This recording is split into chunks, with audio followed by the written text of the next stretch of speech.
Assalamualaikum warahmatullahi ta'ala wabarakatuh. Alhamdulillah, nahmaduhu wa nasta'inuhu wa nastahdihi wa nastaghfiruh wa na'udzu billahi min syururi anfusina wa min sayyiati a'malina. Man yahdihillahu fala mudilla lahu wa man yudlil fala hadiya lahu.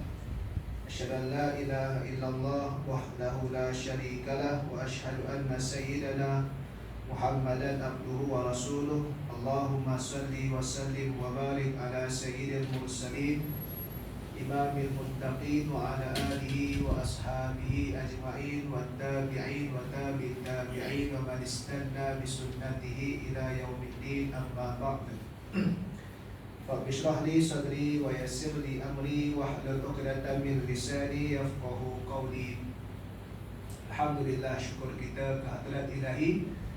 Dengan limpahan kurniaannya kita masih lagi dapat berada di dalam taman-taman syurga, iaitulah majlis ilmu. Mudah-mudahan Allah Subhanahu wa Ta'ala memberikan kebaikan yang banyak dan juga menghindarkan kita daripada perkara-perkara yang buruk dan perkara-perkara yang tak elok. Baik, insyaAllah kita akan sambung berkenaan dengan kitab Al-Imanu wal Hayatu, Iman dan Kehidupan, yang dikarang oleh Syekh Dr. Yusuf Al-Qaradawi. Kitab yang mana di antara objektif penulisan beliau ini adalah untuk nak menjawab berkenaan dengan persoalan dan juga falsafah kehidupan, serta penulisan beliau ini juga adalah dalam nak menjelaskan berkenaan dengan kefahaman yang tepat tentang peranan iman dalam kehidupan kita. Kerana disebut pada awal-awalnya, manusia ni atau orang Islam ni merasai iman dalam ibadah sahaja. Dalam bab kehidupan di luar ibadah dia tak rasa iman. Jadi seolah-olah iman tu terasing daripada kehidupan. Iman tu dalam konteks ibadah sahaja. Sebab itu dia tulis iman dan kehidupan. Buku ni kalau saya dibaca kat tempat surau di area taman rumah saya dah nak habis dah. Buku surat masuk 273, masuk 3 bab terakhir itu. Kalau ikutkan bulan sebelum bulan Ramadan ni habis. Tapi daripada tahun lepas kita ada PKP, tak ada habis dah maksudnya. Tunggu Ramadan akan datang baru habis. Jadi dah tajuk belakang dah 273 masuk Yang ni kita akan masuk kepada surat 100 pada perkara 42. Subtajuknya pada F tu, orang beriman nampak tujuan dan jalan yang akan ditempuh. Maksudnya dia ada hala tuju yang jelas, yang clear vision dia. Jelas dia punya visi hidup dia tadi tu untuk apa dan ke mana. Ini yang menjadikan ketenangan jiwa bagi orang-orang yang beriman. Orang yang tak ada hala tuju ni orang yang kita panggil terumbang ambing lah. Kan? Itu yang dia keluh kesah. Tak tahu apa matlamat hidup dan apa sebenarnya yang dia cari. Tapi kalau orang beriman, dia nampak dah hala tuju dia adalah akhirat. Ibtigha wajhillah, mendapatkan redha Allah. Jadi ukuran yang akan dilihat di atas dunia ini adalah adakah perkara itu dapat redha Allah ke tidak? Kan? Dapat dia tenang. Kan? Kalau dalam keadaan nikmat dia bersyukur, maka kesyukuran itu akan membolehkan dia mendapat redha Allah. Okay? Kalau dalam keadaan dia diuji musibah, dia sabar. Sabar tu dapat redha Allah. Okay, fine. Tak ada masalah. Kan? Bukanlah tenang itu adalah senantiasa tanpa ada masalah. Tapi tenang itu adalah di waktu apa sahaja kita berada, kita ingat Tuhan. Kan? Sebab kalau nak ikut tak tenang Nabi lah paling tak tenang. Dah berapa puluh siri peperangan yang Nabi lalui kat Madinah. Di Mekah berapa banyak siri, tekanan-tekanan. Tapi Nabi lah paling tenang sekali. Sebab tenang ni bukan maksud tidak ditimpa musibah. Tenang ni adalah waktu senang kita ingat Allah, waktu susah ingat Allah. Ala bi dzikrillah tatma'innul qulub. Dengan takhlilah, dengan kita ingat Allah, maka tenang hati. Baik. Kita sambung pada yang ke-42, menceritakan berkenaan dengan perang Ahzab. Perang Ahzab ni tahun yang ke-5 Hijrah. Tahun yang ke-5 Hijrah, bulan Syawal, Gali Parit tu. Ahzab tu Khandaq. Walaupun perang tu berlaku bulan Syawal, tapi Gali Parit tu dah berlaku pada pertengahan, tak silap saya, pertengahan Ramadan. Jadi kalau selepas habis semayang tu dapat moreh sekejap, masuk Gali Parit. Tak dapat nak lepak lama-lama kita lah. Jadi bermula sampailah awal Syawal. Awal-awal Syawal saya tak ingat berapa hari bulan. Dia tahun yang ke-5. Dia tahun yang ketiga dan keempat tu tahun orang-orang musyrikin Mekah dia rasa berani. Sebab tahun perang Uhud tahun bila? Tahun kedua tahun ketiga Hijrah. Tahun kedua perang Badar. Tahun ketiga Hijrah, bulan Syawal berlaku perang Uhud. Suasana perang Uhud, musyrikin Makkah kuasai. Kita panggil kuasai, tak kata dia menang Sebab kalau kita kata dia menang, dia tak ambil pun harta ghanimah. Sebab yang masih the last standing adalah kaum muslimin dekat pertempuran tu. Cuma dia kuasai pertempuran. Dia tak ambil harta ghanimah. Dia perang ni kena menang sampai dapat ghanimah tu. Dah, dia cuma kuasai. Dan bila macam tu dia nampak sikit lah. Dan umat Islam moral dia down lah bila tengok. Jadi tahun keempat berlaku situasi kita panggil orang musyrik Mekah mula nak sogok orang Madinah, Yahudi di Madinah. Kalau kita ingat ada berlakunya pengepungan dan pengusiran Bani Nadir tahun keempat. Sebab Yahudi Bani Nadir ditipu oleh musyrik Mekah. Dalam keadaan mereka ni memang dah ada dendam dengan Nabi SAW, kemudian mereka ditipu. Jadi mereka pun mula buat pakatan lain pula, iaitulah daripada orang-orang luar Madinah nak perang Nabi. Itulah perang Ahzab. Habis dia perang Ahzab, terus berlaku peperangan Bani Quraidah dalam masa yang sama. Orang putih kata in the same time. Ataupun hampir terus. Sebab apa? Bani Quraidah Yahudi juga yang berada di Madinah. Yahudi besar, Qainuqa, Bani Nadir, Quraidah waktu Nabi sampai di Madinah. Jadi Yahudi Bani Quraidah ni mula-mula dia berbolak-balik nak ikut perang tentera Ahzab ni, musyrikin Mekah ni. Last minute mereka terpengaruh. Yahudi Bani Quraidah ni berada di selatan Madinah, dalam Madinah di selatan. Sebab bila perang Ahzab Gali Parit itu bukan peperangan tradisi orang Arab. Salah satu di wilayah perkampungan di Farsi yang dicadangkan oleh oleh Salman Al-Farisi. Jadi veteran orang musyrikin dia rasa bosan. Perang tapi tak boleh masuk, perang tak bertempur. Sebab kaedah perang ni dah bertukar. Macam kita, kalau kita dulu perang berhadapan, masih semangat. Tiba-tiba perang zaman sekarang ni media sosial, kita rasa bosan. Bagi generasi kita yang dah berusia sikit, anak muda suka sebab situasi dah beza. Kita pergi jumpa orang, tanya, ajak ni sebagainya. Kita berhadapan, face to face sama kita. Semangat ni, panjat pokok, panjat ini. Tapi situasi berubah ketika itu. Perang dalam media sosial lebih banyak. Itu mana penting pada media sosial? Kita pun tak tahu pun, kita tak rasa feel. Sebab situasi berubah. Orang musyrik Mekah berhadapan situasi yang veteran-veteran, yang pengalaman lama. Sehingga akhir saya mereka balik bila tak ada nak masuk.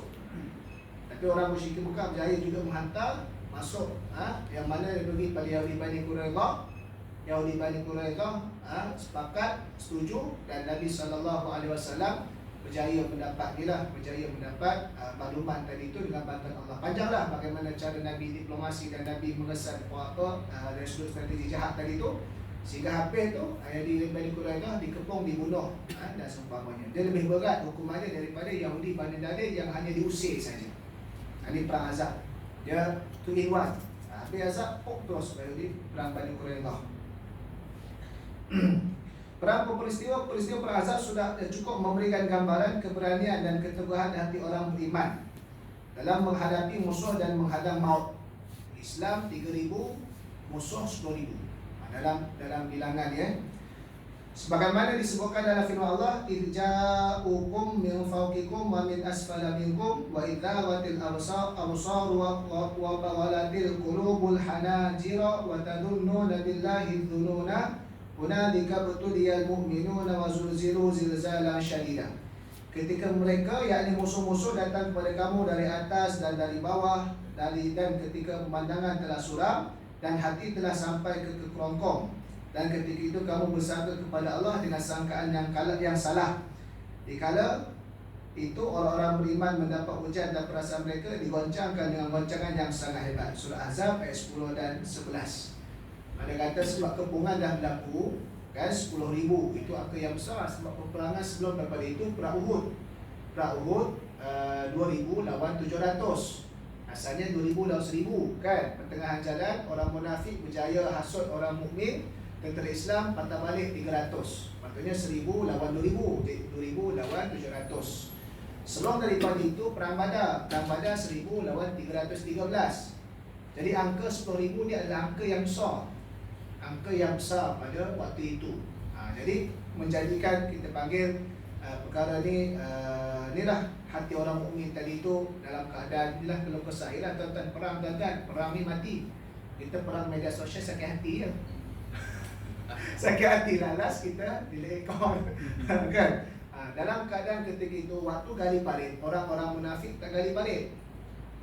Mereka ngelat tak gali parit. Time nak gali parit, ada hal lah kau rumah kucing belana. Nak gali parit, ada hal lah kau rumah baju tak basuh lagi. Soalan-soalan alasan jatuh lah, nak dah faham. Mereka tak gali parit. Tadi tu. Ya. Dan juga firman Allah, walamma ra'al mu'minuna al-ahzab qalu hadza ma wa'adana Allah wa rasuluhu wa sadaqallahu wa rasuluhu wa ma zada illa imanan wa taslima. Setelah orang-orang beriman itu melihat pasukan bersekutu, yakni Ahzab. Ahzab ni tentera bersekutu. Orang musyrikin dia pakak dengan yang lain-lain yang tak suka negara Madinah. Inilah yang dijanjikan Allah dan Rasulnya kepada kita. Allah dan Rasul itu berkata benar, dan peristiwa itu hanyalah menyebabkan mereka orang-orang beriman bertambah imannya dan tambah menyerahkan diri kepada Allah. Surah Al-Ahzab ayat 22. Jadi bila melihat tentang perkara yang Nabi cerita suatu ketika tentang benda yang future yang akan datang, kita menjadikan kita bertambah iman kepada Allah dan Rasul. Bukan semakin kita lari daripada Allah dan Rasul. Contoh Nabi cerita tentang akhir zaman kiamat berlaku. Maksudnya kita bertambahlah pada iman Allah dan Rasul. Sebab benda itu dah diceritakan secara general, secara kita panggil isyarat dia. Bukan akhir sekali kita ta'ajub kepada benda tu hingga kita lupa kepada Allah dan Rasul. Contohnya Allah Ta'ala cerita tentang idas sama'un syaqqat. Akan berlakulah langit terbelah, kiamat kan. Jadi bila benda tu berlaku, tapi tak berlaku lagi setakat ni, tapi tanda-tanda macam buruh apa langit. Maksudnya kita, betul lah Tuhan kata dah ni. Jadi kita kembali pada Allah. Bukan menjadi sebagaimana orang-orang saintis barat. Mereka mengkaji, mereka jumpa, mereka ta'ajub kepada makhluk itu. Memang alam ni hebat. Memang fenomena ni dahsyat. Nampak tak? Dia lain. Cara kita punya tempat kembali itu lain. Mereka mengkaji kan, kalau kita baca kajian-kajian orang saintis barat ni lagi dahsyat. Mereka gila-gila kan, sebab mereka nak mencari benda yang mereka nak percaya ke tidak. Kita ni bila ayat Quran hadis kita percaya dah, tinggal yang kita bukan dia kata tinggal lagi rajin tak rajin je. Tak payah kaji pun. Sebab kita tanda kita beriman percaya, cukup dah. Tak, walaupun tak melihat depan mata. Mereka nak kaji dulu tentang tiupan sangkakala sampai mereka melukiskan bagaimana perseruling ataupun trompet, Israfil. Bagaimana mereka mengkaji berkenaan dengan populasi manusia bertambah, tumbuhan hijau kurang, maka menyebabkan kandungan gas yang berada di atas langit dia berseret meletup tu yang bunyi sangkala dan sebagainya. Mereka ada teori mereka. Tapi tak boleh pada Allah kerana mereka ta'ajub pada tadi. Itu beza cara. Sebab apa? Sebab kita dah ada alat tuju kita. Kita dah ada ikat kita. Kalau lembu tu dia pusing ke mana pun, dia tak lari daripada pangkal pasak dia tu. Itu cara dia. Kita dipasak dengan iman. Larilah ke mana pun, datang nikmat tak lupa Allah, datang musibah tak Allah. Sebab kita ada pasak tu. Itu yang akidah tu. Jadi mereka tengok, betul dah Nabi kata ni. Tambah kepada Allah dan Rasul. Mengapa kau berjuang dan pahlawan-pahlawan merasa tenang? Tenang, padahal keadaan sudah sulit dan mulut kematian sedang menganga. Itu adalah kerana kurnia iman. Nak boleh dapat macam tu adalah iman. Itu adalah kerana kurnia iman.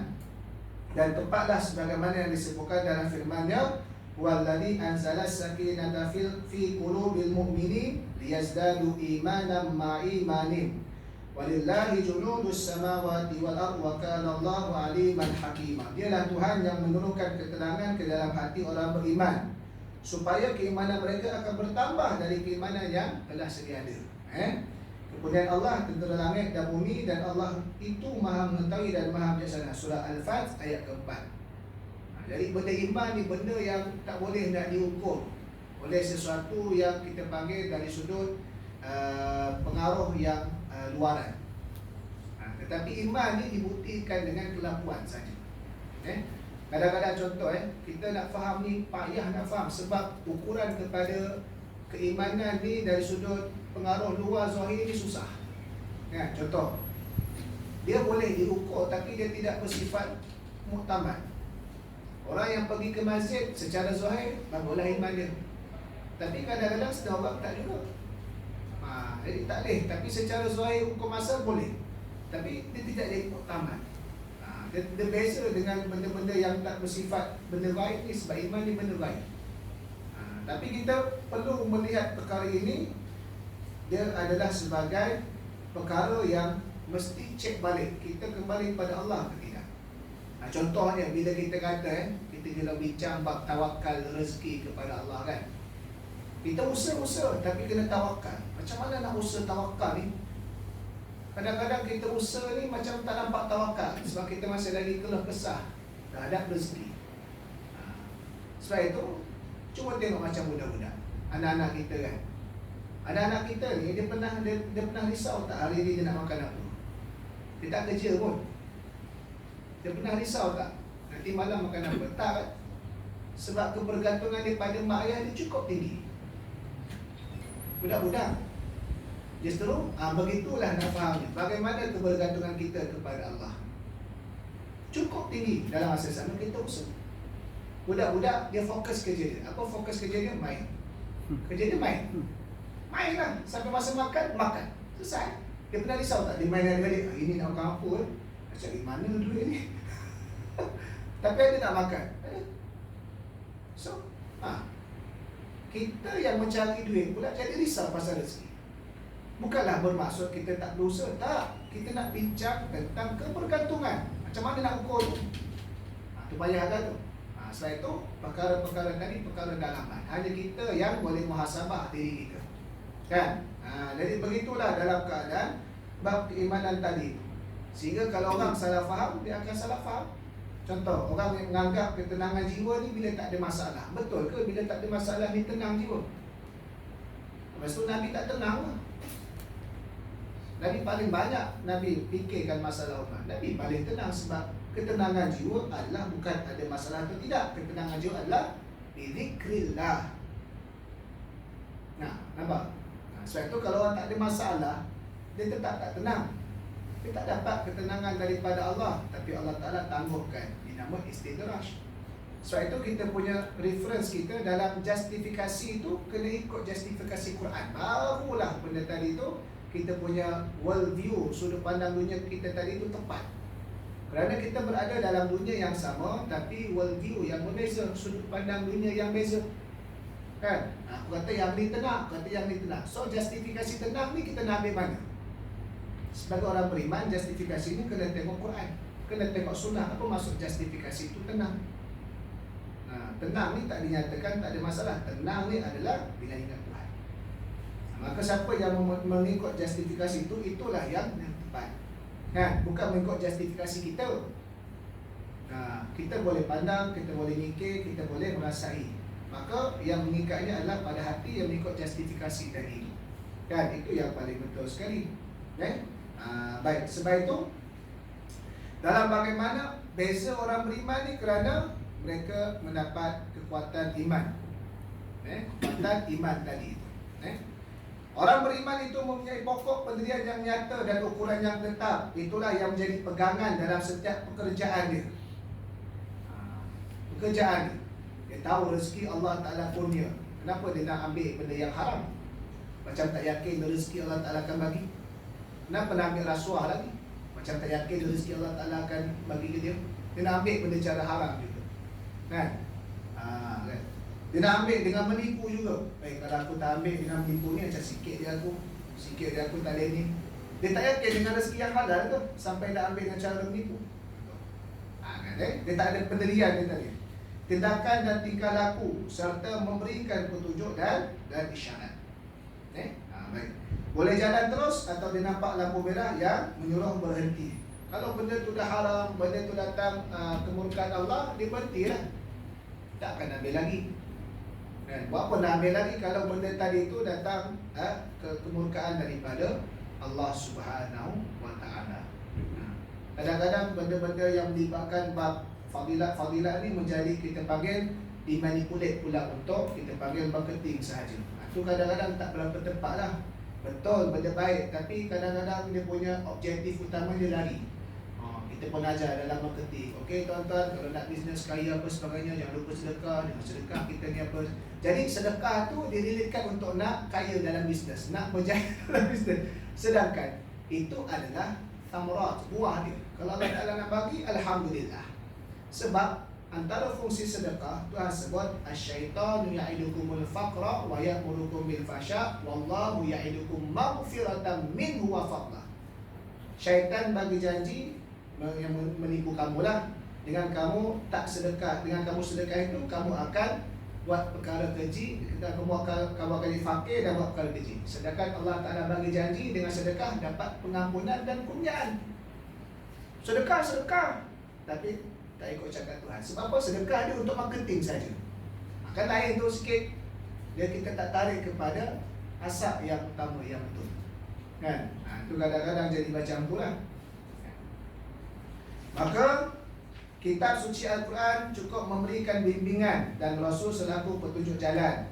Sebagaimana disebutkan dalam firman-Nya, qad ja'akum minallahi nuru wa kitabun mubin yahdi bihillahu man ittaba'a ridwanahu subulas salam wa yukhrijuhum minadh dhulumati ilan nuri bi'idhnihi wa yahdihim ila siratim mustaqim.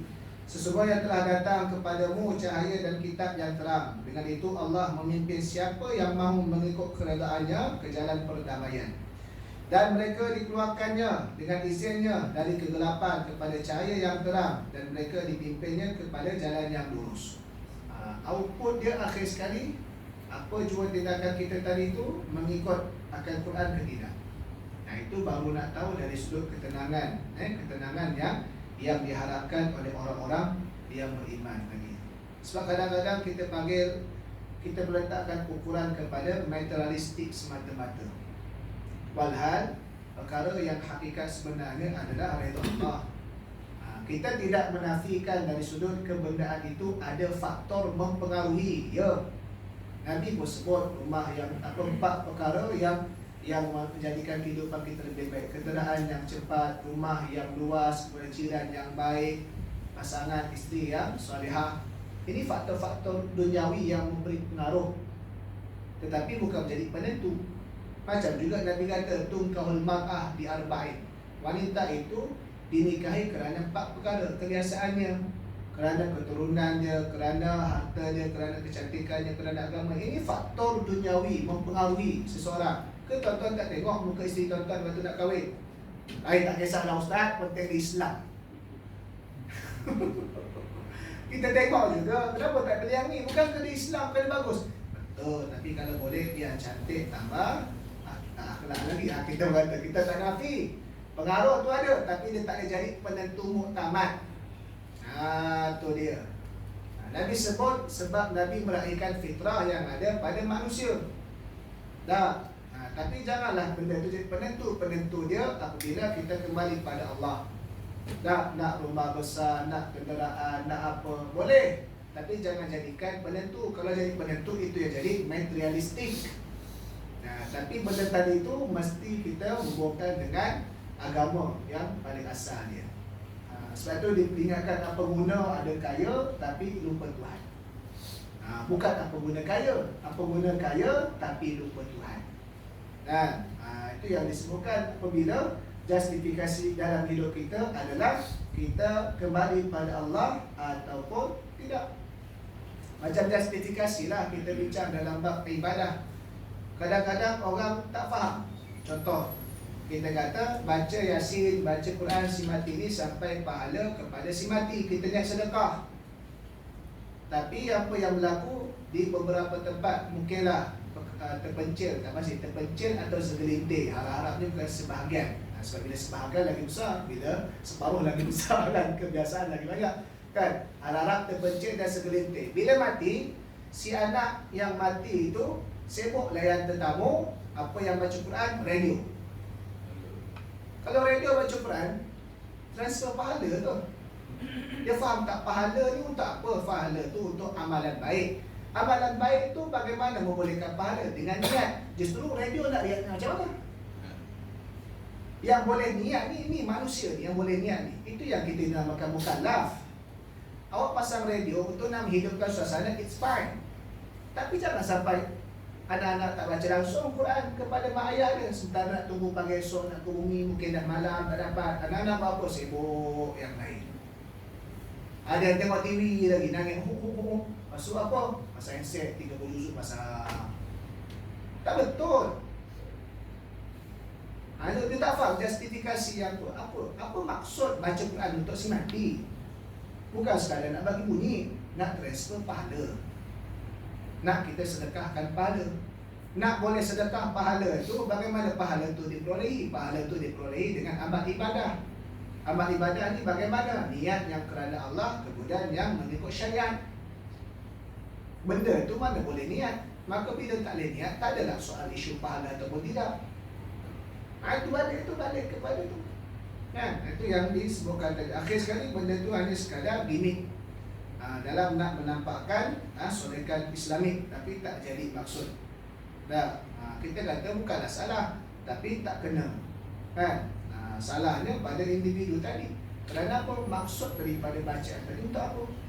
Itu soalan dia. Begitu jugalah dalam hal-hal yang lain. Orang beriman mempunyai hubungan yang erat dengan alam seluruhnya. Kita dengan alam ni ada mempunyai hubungan yang erat. Ialah sebab apa? Dalam kita belajar hak, kita ada hak kepada Allah, hak kepada sesama manusia, hak kepada selain daripada manusia, haiwan-haiwan, alam-alam. Kan? Kita yang merosakkan alam ini. Kalau orang kata bahasa Melayunya, berbudi pada tanah, kita akan dapat hasil. Jadi hak kita kepada alam. Alam ini bukan dipandangnya musuh dan tidak dianggapnya asing, melainkan dia merasa bersama-sama dengan alam tunduk kepada undang-undang Allah dan tasbih memuji Tuhan bersama-sama. Kan? Jangan kita melawan Tuhan lah. Alam ni tak lawan Tuhan, tuan-tuan. Alam ni bertasbih kepada Allah. Subhanallahi ma fis samawati wa ma fil ardh. Saya tak berapa nak cerita ni lah, tapi sekadar kongsi. Saya baru ni ada ikut satu kursus kepimpinan lah di tempat kerja. Orang yang ni, yang konsultan tu hebat lah. Dia dah mengendalikan syarikat dalam luar negara lah. Dia kongsi lah kajian daripada Singapura ke apa, tahun lepas punya, berjaya membuktikan bahawa pokok-pokok makhluk ni ada bunyi je yang boleh diukur. Tapi bunyi macam mana macam kita lah. Orang kafir baru jumpa pokok-pokok ni ada bunyi je. Kita orang beriman nampak tak hancur. Sedangkan Quran kata lama Subhanallah. Mereka tasbih. Cuma cara dia lah. Cara dia yang Allah tak jadikan fitrah dia atau dia punya kejadian sebagai makhluk. Bukan bunyi macam kita, sebab dia bukan manusia. Bukan bunyi macam kita kan, kita yang lari. Kan? Macam orang kata, Ustaz, kenapa Tuhan tak jadikan manusia ni nampak syaitan? Senanglah sikit kita elak daripada syaitan. Masalah kalau nampak syaitan, kita nak buang air ke mana? Tandas tu kan rumah syaitan. Sanggup masuk? Syaitan tunggu je. Buang air tepi jalan kita. Sebab tak boleh masuk rumah syaitan. Nampak syaitan. Pernah orang nak najis tepi jalan. Jadi alam dia berbeza. Allah jadikan cantik dah. Tinggal kita nak yakin pada kuasa Allah ketiadaan. Jadi hebat-hebat nak kata begitulah. Begitu. Cuma cara dia punya gelombang bunyi dia tu beza lah. Adalah tahap yang diukur dengan itu. Alam dipandang di satu lapangan tempat berfikir dan mengambil pengajaran. Tengok kejadian alam, kita ingat kepada Allah. Kan? Ini dalam ayat Quran banyaklah. Dengan demikian dia memandang alam sebagai sahabatnya, sehingga dia mempunyai dada yang lapang dan merasa hidup ini bukanlah sempit bagai penjara. Tak tengok alam, ingat Tuhan, tengok alam, dia dapat ilham, kan? Allah Ta'ala jadikan perkara ini untuk manusia, kan? Daripada Allah Ta'ala sebut dalam ayat yang lain, kamu tengok kepada Al-An'am, pada lembu, kambing, yang mana kategori Al-An'am, berapa banyak nikmat Allah. Dia punya bulu boleh guna, dia punya daging boleh diproses, dimakan, dia punya susu dia, tak, daripada haiwan yang Allah Ta'ala ciptakan tadi itu. Dia tidak merasa sepi atau terpencil, bukan hanya mengenal hari ini, bahkan mengenal dan mempunyai harapan untuk hari esok. Nak kata ni, orang yang ada view macam ni adalah orang beriman. Kerana apa? Dia tidak akan pandang subhanaka rabbana ma khalaqta hadza batila subhanaka faqina adzabannar. Maha suci Engkau wahai Allah, tidaklah Engkau ciptakan sesuatu itu benda yang sia-sia. Tak ada yang sia-sia. Tak ada yang sia-sia. Hatta kalau ditanya, Ustaz, kenapa kalau tak ada sia-sia, kenapa khinzir tu dijadikan tetapi kita tak ada ambil manfaat daripada dia, diharamkan? Tak ada yang sia-sia. Kata tak ada yang sia-sia, tak ada yang sia-sia bukan bermaksud kita boleh guna. Tak ada yang sia-sia bermaksud benda tadi itu sebagai peringatan kepada kita. Di antaranya apa? Khinzir tak bermaksiat tetap dihalalkan oleh Allah. Kita yang bermaksiat lebih teruk daripada tu lah. Sebagai peringatan salah satunya, kan? Jadi perkara tadi tu kan, kita kata khinzir, jijik, najis. Najisnya itu bukan kerana maksiat. Najisnya itu sebagai ujian kepada kita. Tapi yang kita buat maksiat tu tak rasa jijik, patutnya lebih-lebih nak rasa jijik, kan? Macam orang selalu peringatkan, bukan nak kata nak bagi ringankan najis khinzir tu, lepas dia boleh pegang khinzir, bukan. Nak bagi kita mempertimbang, oh kata najis khinzir, tapi yang terlibat dengan benda-benda ni riba, tak rasa jijik. Walaupun haram tu berbeza, yang ni haram pada zat, ni haram pada, tapi haram ke tak haram, tak rasa jijik. Dia kata, dia pukul sekali dah. Jadi supaya kita ambil salah satunya. Selain daripada itu adalah benda lain yang boleh ditengok. Tidak ada, kan? Sehingga ke tahap lalat pun, sekecil-kecil tu pun ada dia punya fungsi, dia punya ni. Dia punya dah disebut sebelah, salah satunya racun, salah satunya penawar tadi itu, kan? Jadi perkara-perkara tersebut tadi itulah, maka dilihat dengan perkara tak ada yang sia-sia. Sebab perkara yang sia-sia tidak menunjukkan kebijaksanaan. Sedangkan nama Allah Al-Hakim, yang maha bijaksana. Bila benda sia-sia, dia tidak akan ada benda yang bijaksana. Maka mustahil pada Allah itu menciptakan perkara yang sia-sia tadi itu. Cahaya iman dan keyakinan menyebabkan perasaan orang beriman menjadi terbuka dan lapang. Sebaliknya mengingkari ketuhanan, ragu-ragu dan kepalsuan iman menyebabkan dada menjadi sempit dan sentiasa berkeluh kesah. Dan sebagaimana disebutkan dalam firman-Nya, faman yuridillahu ayyahdiyahu yashrah sadrahu lil Islam wa man yurid ayyudillahu yaj'al sadrahu dayyiqan harajan ka'annama yas'adu fis sama'. Maka siapa yang hendak dipimpin oleh bimbingan Allah, nescaya dibukakan Allah hatinya menganut agama Islam. Dilapangkan dada dia. Dan siapa yang hendak dibiarkan sesat oleh Allah, jadikan Allah dadanya, dijadikan Allah dari sesat dan sempit seperti orang yang naik ke tempat yang tinggi. Surah Al-An'am 125. Mudah cerita macam ni, tuan. Kalau kita tak yakin pada kuasa Allah, sampai satu perkara, satu masa kita stuck dalam kita punya kerja, kita punya life, kan? Sampai satu masa kita akan stuck. Waktu tu kita akan menangis lah. Sebab Allah dah tak boleh buat apa dah. Sedangkan yang tak boleh buat apa tu kita. Tetapi Allah Ta'ala boleh buat apa sahaja. Sebab itu kalau baca, saya suka baca kitab Al-Hikam. Dia tasawuf kehamaan, Syekh Ibn Athaillah As-Sakandari, 294 kata-kata dia sana. Di antara disebutkan yang lebih kurang maksud pengajarannya, kenapa Allah Ta'ala menunjukkan mukjizat pada Rasul? Salah satunya membantu Rasul tadi itulah dalam menerangkan kebenaran. Satu lagi nak bagi tahu, Tuhan tak terikat dengan peraturan alam. Tuhan tidak terikat dengan peraturan alam. Kita ni, kita terikat dengan peraturan alam. Kalau kita makan, kenyang. Tak makan, lapar.